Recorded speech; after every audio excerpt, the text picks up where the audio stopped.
ఎప్పుడు ఆ భోగలాలసతోనే ఉంటారో, ఎప్పుడు భోగాన్నే అనుభవిస్తూ ఏ విధమైనటువంటి నిగ్రహం లేకుండా ఆ ఉచ్ఛృంఖలంగా ప్రవర్తిస్తూ ఉంటారో వాళ్ళనే అసలు ఇక్కడ దేవతలు అని చెప్పారు. కాబట్టి ఇక్కడ దేవతలు అంటే ఎక్కడో స్వర్గంలో ఉండేవాళ్ళని కాదు, మనుషుల్లోనే చాలామంది ఉన్నారు. వాళ్ళు ఏం చేస్తుంటారంటే ఎప్పుడు చూసినా ఏదో భోగాన్ని అనుభవిస్తూ ఉండాలి. వాడికి ఒక్కసారి ఏమైనా ఆ భోగం పోయింది అని అంటే వాడు దాన్ని తట్టుకోలేడు అసలు.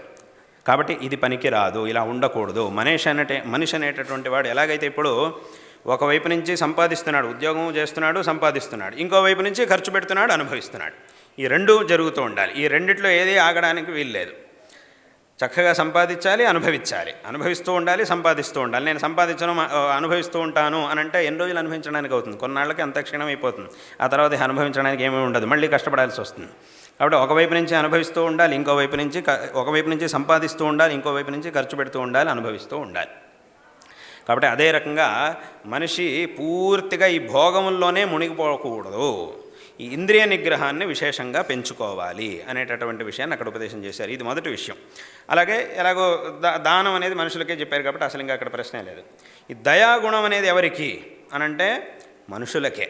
మనుషుల్లోనే కొంతమంది నిర్దయగా ప్రవర్తిస్తూ ఉంటారు, దయాగుణం లేకుండా ఇంకోళ్ళని హింసిస్తూ ఉంటారు. అటువంటి మనుషుల కోసం ఈ ఉపదేశాన్ని. కాబట్టి ఇక్కడ చెప్పిన అన్ని ఉపదేశాలు మనుషుల కోసమే.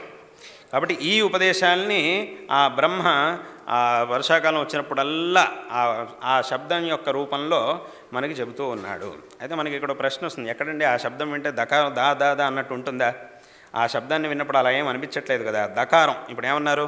దా దా దా అని ఆ మోత విన్నట్టుగా ఉంటుంది అని అన్నారు. కానీ ఆ మోతను విన్నప్పుడు ఏదో మోత విన్నట్టుంది తప్ప అక్కడేమో దకారాన్నే ఉచ్చరిస్తున్నారు అన్నట్టుగా ఏం అనిపించట్లేదు కదా అని ఒక ప్రశ్న వస్తుంది. అయితే ఇక్కడ మనం తెలుసుకోవాల్సినటువంటి విషయం ఏమిటి అని అంటే, ఇక్కడే ఆ శాస్త్రం యొక్క గొప్పదనం ఏమిటి అనేదాన్ని, ఎంత ఆప్త భావనతో శాస్త్రం మనకి సన్మార్గాన్ని ఉపదేశిస్తోంది, ఆ వేదం మనకు ఉపదేశిస్తోంది అనేటటువంటి విషయాన్ని మనం తెలుసుకోవాలి. ఏమిటి అనంటే, ఇప్పుడు ప్రతి మనిషికి చిన్నప్పుడు కొన్ని సందర్భాల్లో మాత్రమే గురువు అథవా పెద్దవాళ్ళు పక్క నుండి మంచి విషయాల్ని బోధిస్తారు.